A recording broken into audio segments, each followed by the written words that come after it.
Hi, my name is Amy Boyer. Today I will be demonstrating sign language. I chose this because it is something I have used with multiple clients, all of which have an autism diagnosis. Sign language is a great tool for anyone with a speech delay or who is non-vocal. In my experience, I've used sign language to supplement a limited verbal repertoire, so kids who have some words but not very many. A lot of them are slow to develop vocal speech, so we've taught them some simple signs to allow them to request things that they want, or for us to stop something that's aversive. And usually this is because we want to decrease negative behaviors like tantrums or aggressions.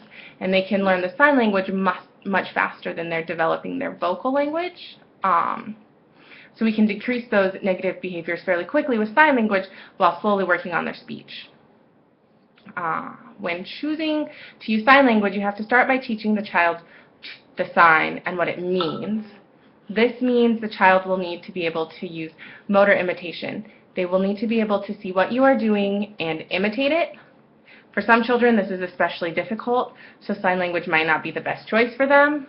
It can also involve a lot of physical prompting in the beginning to help them get their hands right, and some children don't respond well to physical prompts.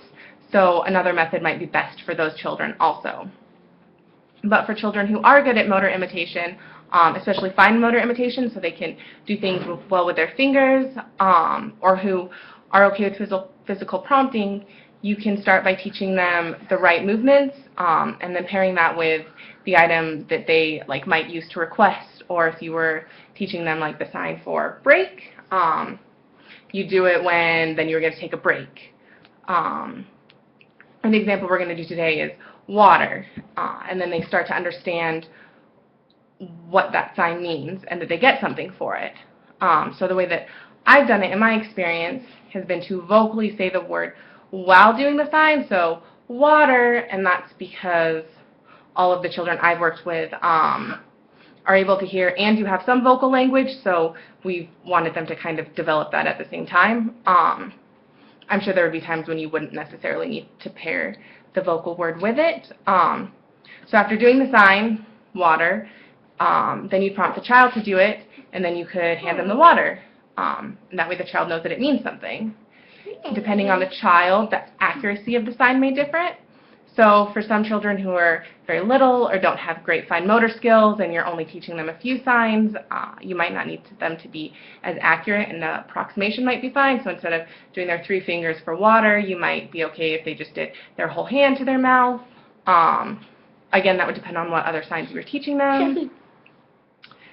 You can also move on to teaching more complex signs, such as something like more water, so that they can request more specific things. You can also, teach them things other than just requesting. That's just what my experience has been in. And it would be the same process for teaching them longer phrases. You'd start with teaching them the sign for more, make sure they can do it, and then you pair it with multiple things. So more water, more candy, and that way they're able to learn what more actually means. And eventually you want the child to be able to use the signs very naturally with other children, kind of the way that other children would talk to one another, so that the child will walk up to you and they'll just, sign for eat, or sign for water, or sign for candy, and that way you know what they want and you don't have to prompt them to ask for it. So today I'm going to show you a short example with my wonderful helper here. Let's see if we can get it so we can see both of us in it. Mazzy. All right, I'm going to have to be super close to her today. Scoot her back a little bit further so that you can see it. Okay. Well, let me make sure that we're in the screen fully. Okay. So Mazzy were to look at me, and I was teaching her from the very beginning. I'd first want to make sure she could do the W part of water. So I do something like this. Do this. Good job. And we do it several times until she could do it. Do this. Good job. And then I'd want to teach her how to do the sign for water. So I'd start with it being more of an imitation, but also pair it with the water so that she learns what it means. So we'd go, and she may say water, but we're focusing on her signing it today. So we'd go, do this, water. Oh, see, and she didn't do it, so then I would prompt her to do it. Ready?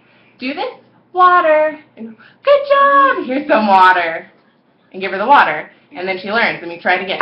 Ready? Do this. Water. Oh, good job, here's some water. And then with a child like this, the end goal would be that they'd eventually just walk up to you and do water, and then you'd be able to get them some water and know what they wanted. So that's it for sign language.